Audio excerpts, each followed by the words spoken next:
সীতাকুণ্ডে স্বামী শাশুড়ি মিলি শরীরত ঐন্দরাই দিয়ে ফাতেমা আক্তার নামের এক গৃহবধূর হত্যার প্রতিবাদে এবং ঘাতক স্বামী ও শাশুড়ির গ্রেপ্তারের দাবিতে সংবাদ সম্মেলন করছি এলাহাবাসী। আমরা যখন থানা থেকে যখন মেডিকেল থেকে ডিসচার্জ হওয়ার দেওয়ার পরে আমি নিজে সুরতহাল রিপোর্ট এবং ডিসচার্জ হওয়ার সহ মেয়ের বাবা এবং ভাইকে থানায় পাঠিয়েছি। ওই মেডিকেল পুলিশ পার্টির ইনচার্জ সহ ওখানে ফোন দিয়ে যোগাযোগ করছে যে মামলা নিবে, বাট ওনারা আসার পরে প্রায় 2.5 ঘন্টা ওয়েট করছে থানার সামনে, কোনো মামলা নেওয়া হয় নাই।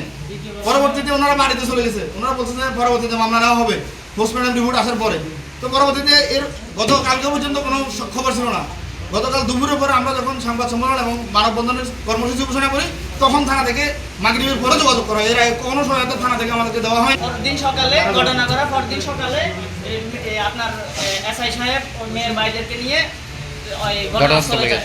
ওই অভিযোগ উঠেছে, থানা এখনো পর্যন্ত কোনো জিডি কিংবা মামলার কোনো কিছু প্রক্রিয়ায় যায় নাই, কিন্তু ওনারা এমনি ঘটনাস্থলে গেছে, ওনাদের টিম ঘটনাস্থলে গেছে। এটা তো যেহেতু এই মামলার রিপোর্টটা এখানে এখনো জমা দেওয়া হয়নি, এই জন্য মামলাটা নেই নাই। কিন্তু পরিবারের অভিযোগ পুরো 5 থেকে 6 ঘন্টা ওরা এখানে থানার সামনে, সকালে 2.5 ঘন্টা বিকেল অনেকটা সময় ছিল, কিন্তু ওদের মামলাটা নেওয়া হয়নি।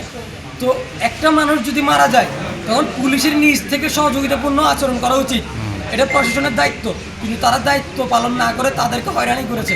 আমার ব্যক্তিগত অভিমত হলো যে বৈষম্যবিধির পক্ষ থেকে বর্তমান থানায় গেলে যে জিডি দুক মামলা দুক অভিযোগ দুক তারা 2-3 ঘন্টা ওইখানে বসে থাকতে হয়।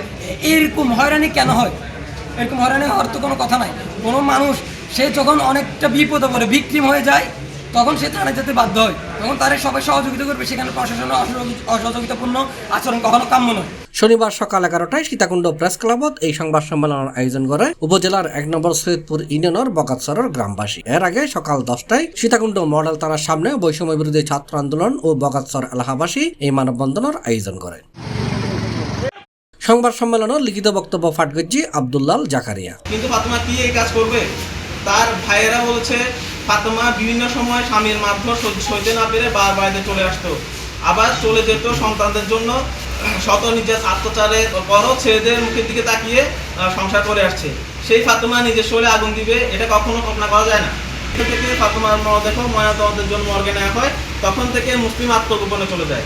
এমনকি স্ত্রীর জানাজা উপস্থিত ছিল না, সে যদি নির্দোষ হতো পালাতো না।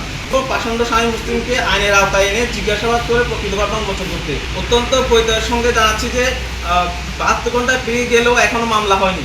ফাতেমার পরিবারের দাবি সীতাকুণ্ড থানায় মামলা করতে গেলেও তারা মামলা নেয়নি।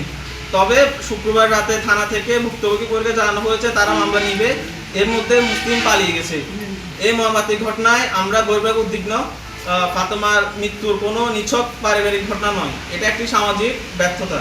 উল্লেখ্য, গত জুনের 14 তারিখ শনিবার সকালে সীতাকুণ্ড সৈয়দপুর ইউনিয়নের উত্তর বগাতসর গ্রামের গৃহবধূ ফাতেমা আক্তারের স্বামী মুসলিম উদ্দিন এবং ওরি সাজাদা বেগম গত কেরিশন ডালি দিয়ে ঐন্দরা দেয়। এই ঘটনায় তারাই আহত অবস্থাত চমেক হাসপাতালত ভর্তি করে আলি আইসিইউ চিকিৎসাধীন অবস্থাত 5 দিন পর বুধবার রাতে 11টার দিকে মারা যায় ফাতেমা আক্তার।